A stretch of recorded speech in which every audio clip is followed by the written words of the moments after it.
Olá, paz e bem. Eu sou o Frei Sidney, sou frade capuchinho e queria vos apresentar a capela do convento Santo Antônio de Botiatuba, em Almirante Tamandaré.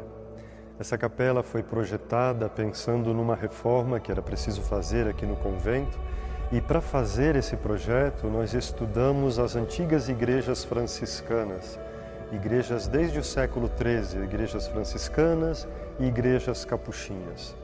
No nosso projeto de reforma, nós quisemos manter o claustro, porque o claustro é muito importante na vida religiosa. O claustro ele é uma imagem do céu, uma imagem do paraíso, um lugar onde os religiosos se encontram para meditar, para fazer as suas devoções, de tal maneira que nós nos inspiramos nestes antigos claustros, claustros que têm os seus arcos, que tem um poço no centro, que na verdade dá acesso a uma cisterna que coleta as águas da chuva.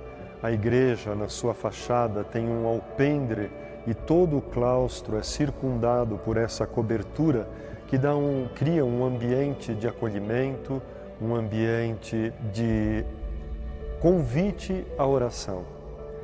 Uma vez entrando na capela, nós vamos ver que é uma igreja na planta basilical, uma igreja de nave única com planta basilical, e como muitas igrejas antigas, ou quem sabe a maior parte das igrejas antigas, esta igreja também tem um espaço bipartido, ela está dividida entre uma zona que é a nave e uma zona que é o santuário.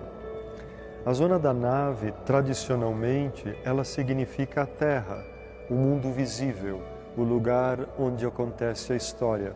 Ao passo que aquilo que nós chamamos de presbitério, e que talvez fosse mais adequado chamar de santuário, que é a zona onde fica o altar, nós costumamos identificá-la com a simbólica do céu entendido como mundo invisível.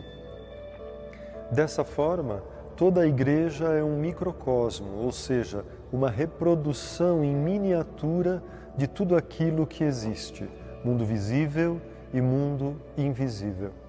Acompanhando a simbólica da terra, da nave, o lugar onde fica a Assembleia, nós temos uma faixa decorativa que nos lembra o Cântico das Criaturas de São Francisco. A oração franciscana é uma oração cósmica, no sentido que é uma oração que envolve toda a natureza. Desde a porta do ingresso correm duas faixas laterais nas paredes que vão até a zona do santuário. Nela nós vemos a reprodução do sol e da lua, também alguns personagens como um indígena, uma senhora colhendo pinhões e vários elementos da fauna aqui da região. Então nós temos o quero-quero, o sabiá, a gralha azul, temos o colhereiro, temos também a garça e depois temos a capivara, temos as tartarugas, vemos as araucárias, temos os papagaios, os jacus, vários tipos de plantas típicas da nossa região. Essa é uma forma de evocar toda a natureza que se une com a humanidade nesse grande louvor a Deus, nessa grande ação de graças que é a Eucaristia. Uma vez superando a zona da nave, nós nos aproximamos do altar e vemos que esse altar é um altar muito rústico, mas de uma madeira muito nobre, não é? As peças do altar, do ambão, como também o tabernáculo, são feitos de madeira. A zona do santuário, evocando justamente essa imagem do céu, é a Jerusalém Celeste. Nós vemos a Jerusalém Celeste com os seus muros cobertos de pedras preciosas, com as portas que dão acesso à Jerusalém Celeste. Dentro dessa Jerusalém Celeste, no centro da Jerusalém Celeste, nós temos o trono da graça, a figura da Virgem Maria que sustenta o menino Jesus e nos apresenta o Filho. Ele é o centro de toda a composição. Mas essa pintura da Virgem Maria é uma evocação da Santa Maria dos Anjos, a Regina Angelorum, como nós vemos em um afresco da Basílica Inferior de São Francisco, um afresco de Cimabue, onde nós temos uma cena semelhante a essa. A Virgem sentada no trono com o menino, cercada de 4 anjos e a figura de São Francisco de Assis. Aqui nós temos tanto São Francisco como Santa Clara ladeando esta imagem. E na faixa que corre ao redor do trono, nós temos a saudação à Virgem Maria, uma oração que São Francisco fez para louvar a Virgem Maria. E a oração reza: Ave Senhora, Rainha Santa, Santa Mãe de Deus, Maria, que és Virgem feita Igreja e escolhida pelo Santíssimo Pai do céu. Ave. A oração ainda continua, mas nessa faixa nós temos a evocação dessa oração, na qual Francisco identifica Maria com a Virgem feita Igreja. Nós também temos do lado direito e esquerdo do trono uma série de santos, a ordem da intercessão. Estes santos foram escolhidos em função dos frades aqui da província do Paraná e Santa Catarina. Me explico. Nós temos de um lado Santo Antônio de Pádua, que é o padroeiro desse convento. E no lado oposto, São Lourenço de Brindes, que é um santo capuchinho da província de Veneza, que é a província que fundou a província dos frades aqui em Paraná e Santa Catarina e que é doutor da Igreja. Dando sequência, nós temos do lado de São Francisco, depois de São Lourenço de Brindes, Santa Verônica Giuliani, que é a mais famosa das santas capuchinhas. Ela que também recebeu os estigmas e é representada aqui com a coroa de espinhos.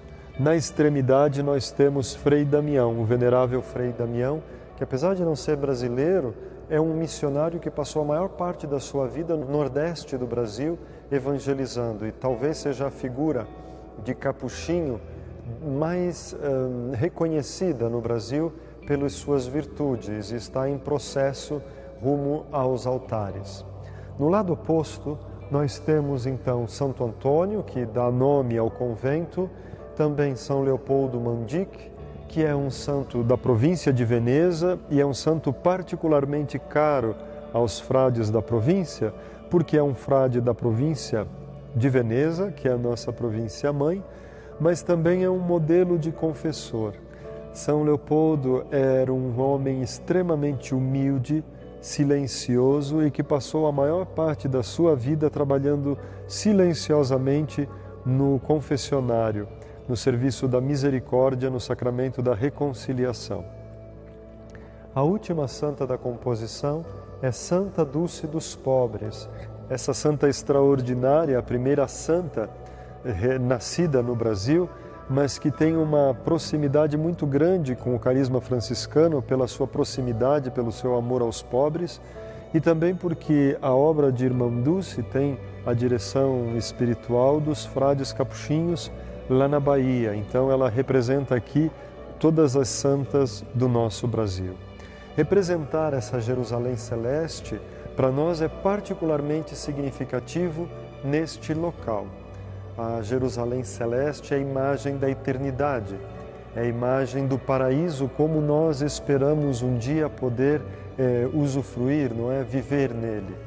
Nas antigas representações do paraíso, da Jerusalém celeste, nas basílicas, sobretudo de Roma, nós costumamos encontrar palmeiras.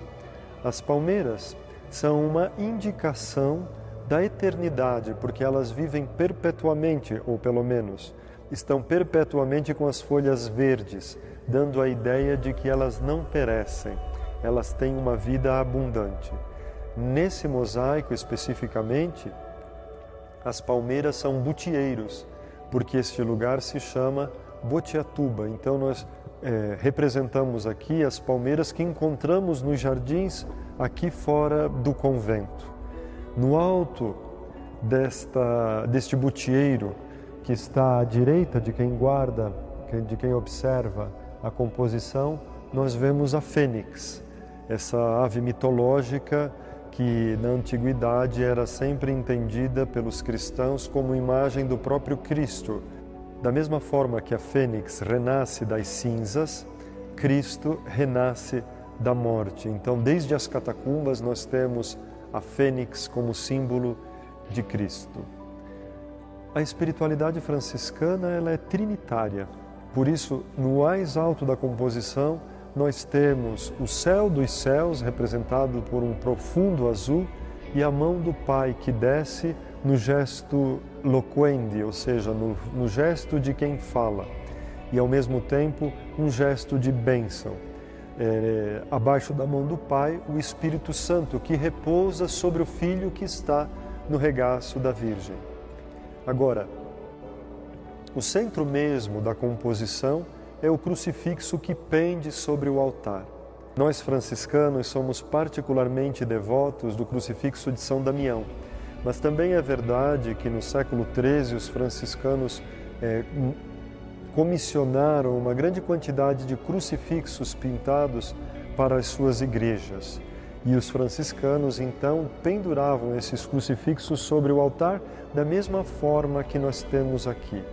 Fazendo isso, se cria uma unidade entre o altar e a cruz, acentuando esse movimento vertical, tanto do Cristo que desce sobre o altar, quando invocado o Espírito Santo na hora da Santa Missa, quanto o movimento de todos os fiéis que, vindo da zona da nave em direção ao santuário, repetem esse movimento de aproximar-se das escadas como quem se aproxima do céu, recordando o nosso desejo de eternidade, a nossa participação na Eucaristia como vínculo de comunhão, mas também como penhor da vida futura, garantia da vida futura.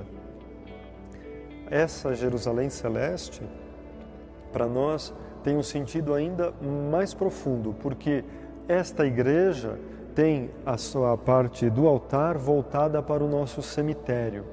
Nós aqui temos o cemitério dos frades da nossa província. A maior parte dos frades que fizeram parte da província e que já estão na glória do Pai, estão sepultados no cemitério aqui em cima.